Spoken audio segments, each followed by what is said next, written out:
Greetings, my wicked darlings. Tonight, we retreat from the bustling streets into the quiet solitude of a scholar's townhouse in 1889 London. Books are his companions, history his passion, but family obligations, like winter frost, have a way of creeping in. What happens when propriety demands more than a man is willing or able to give? This is of politeness and protocol.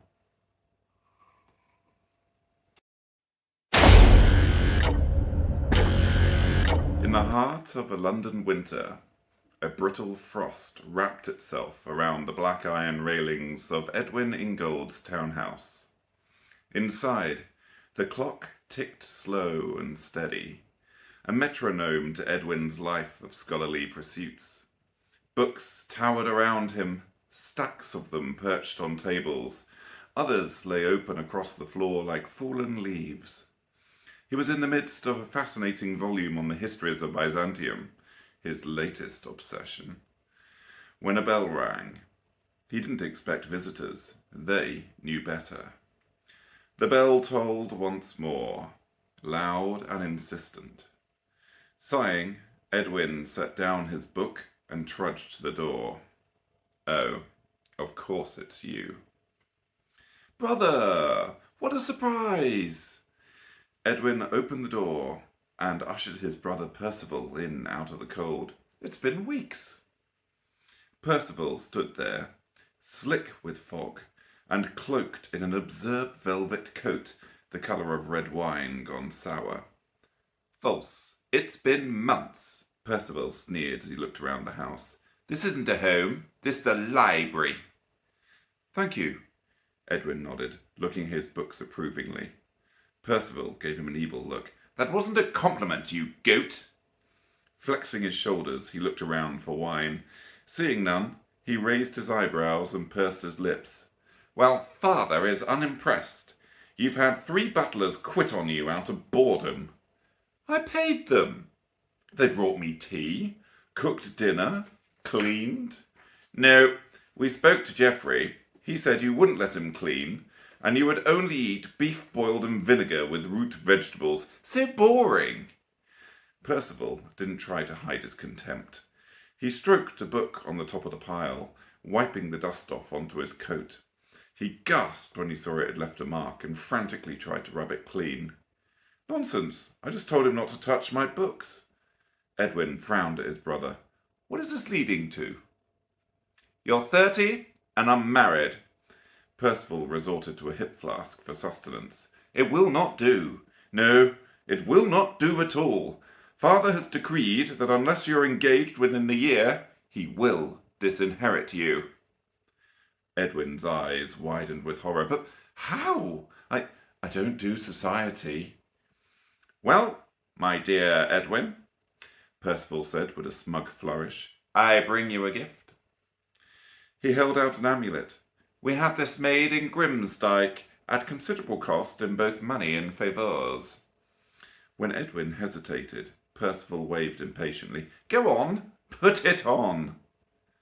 Edwin obeyed, and as soon as he wore the amulet, he saw a figure standing at Percival's side, tall and lean, dressed impeccably in black.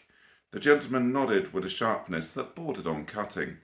The man's skin was pale, as though sculpted from marble, and his eyes gleamed a shade too green to be human. Can you see him?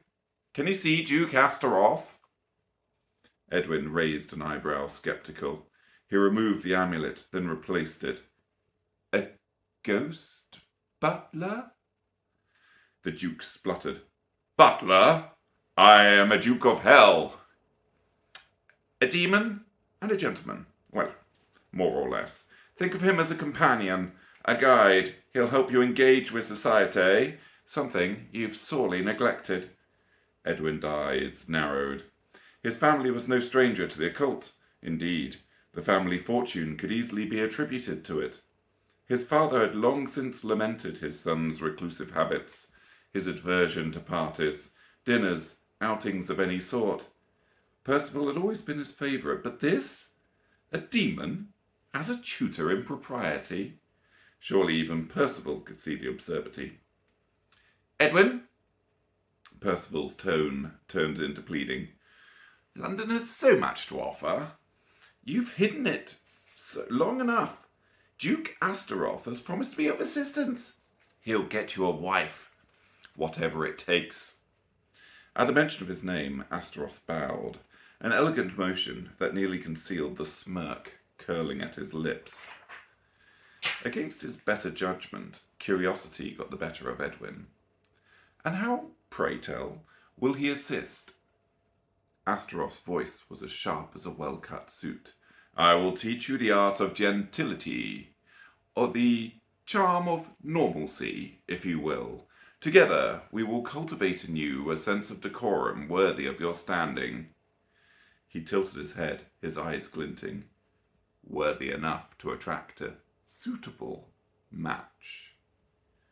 Percival clapped a hand on Edwin's shoulder, relief flickering across his face. There, that settles it.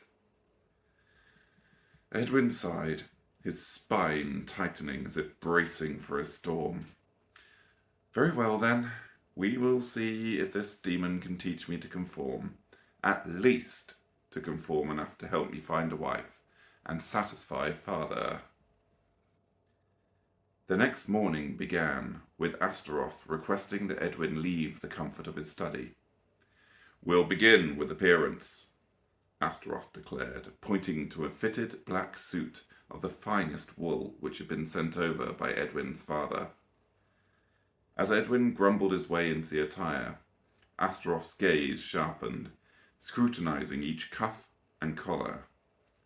When Edwin finally looked into the mirror, he saw a stranger looking back, himself, yet smoother, a portrait of Victorian dignity.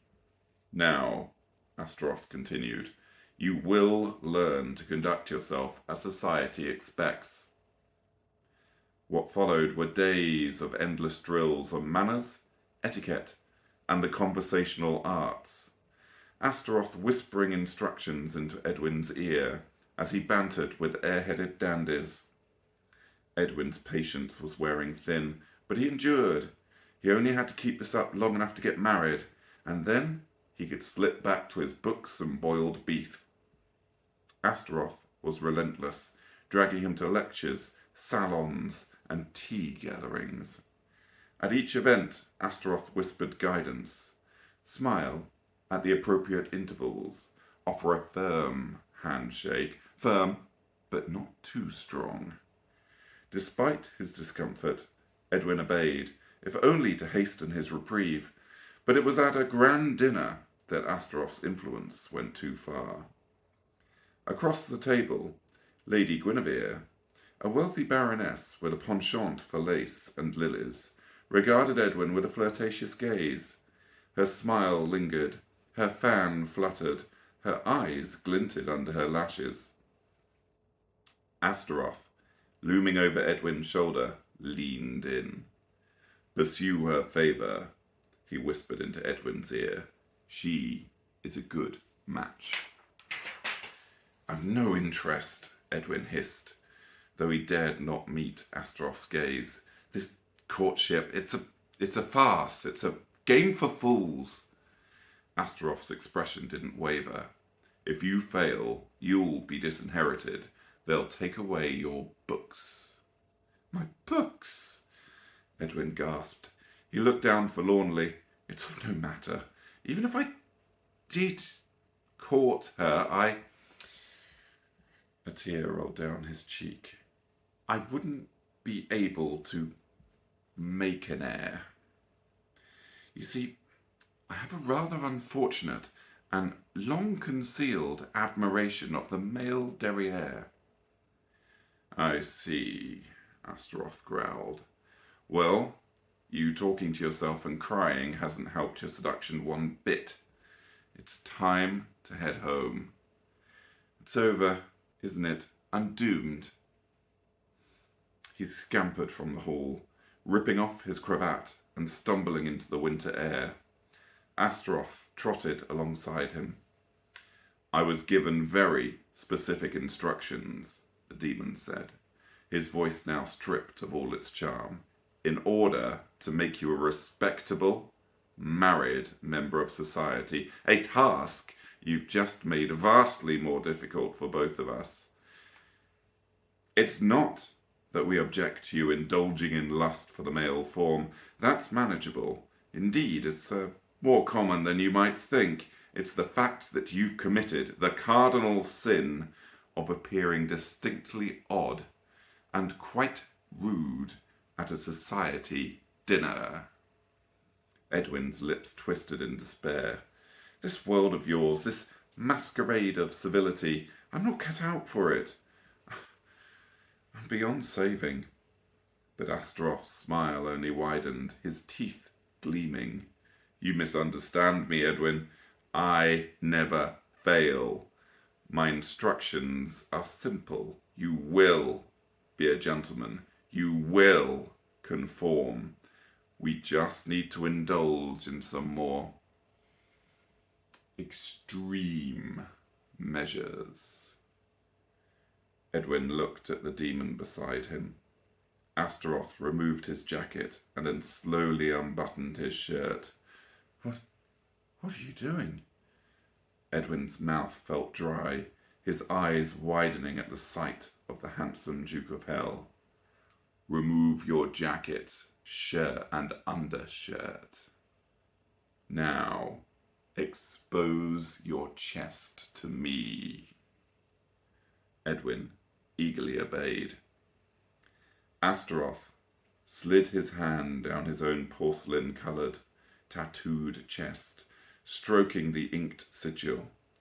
It showed 2 vertical lines over a pentagram with an upside-down crucifix hanging from it. Edwin stepped forward. I must confess, I've never actually done anything like this before. Oh, I'm aware.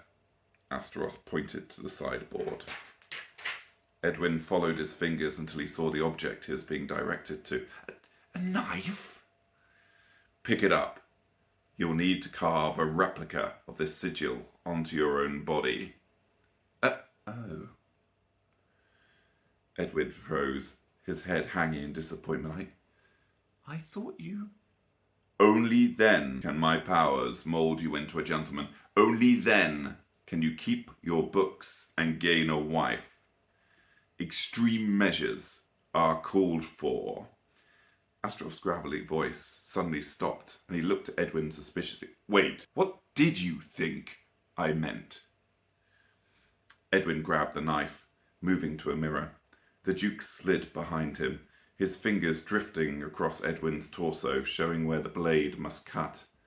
Edwin carved the sigil into his flesh. He gritted his teeth as pain seared through him. Think of the books. Astaroth watched over his shoulder, carefully directing him. When the sigil was complete, it glowed before fading into his skin with a searing agony. Edwin tried to scream, but his voice was caught in his throat. The amulet turned to dust and fell to the floor. Edwin crumpled to the ground, panting, shivering, every nerve alive with the unnatural change. Astaroth crouched beside him, placing a cool hand on Edwin's cheek. There now. It's all over. Politeness, protocol, decorum, all shall flow from you as naturally as breath. He gripped Edwin's face, his previously insubstantial fingers now strong, holding Edwin in a vice-like grip. Astaroth kissed Edwin, forcing his mouth open. Edwin gagged as he felt something stretching his throat, invading his body. When it was over, he felt himself rise against his own volition. He tried to speak, but it was as if he could see and hear everything, but no longer control his own body. What have you done to me? He asked mentally. A voice, quite unlike his own, issued from his mouth. It was smooth and charming, with an affectation that was all too proper. Edwin's face smiled as Astaroth declared impassionately, "Now I have fashioned you into the perfect gentleman." Days passed as Edwin walked through the streets of London. When he passed strangers, he tipped his hat politely, bowing his head just so. At gatherings, he engaged in conversation, his face refined, his wit sharp as a blade. He'd become the very model of Victorian civility, yet inside he still fought against it. It was as if he was watching a puppet in action. His own flesh and his actions had been twisted and manipulated by the demon Astaroth.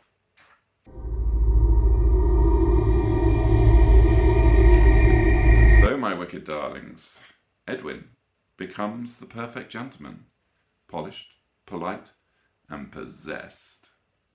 Astaroth achieved his goal, twisting Edwin into the very thing he despised, a hollow shell moving through society's motions. A chilling reminder, perhaps, that sometimes the price of fitting in is losing yourself entirely. Be wary of those who promise quick fixes, easy transformations, my darlings, for they sow lies.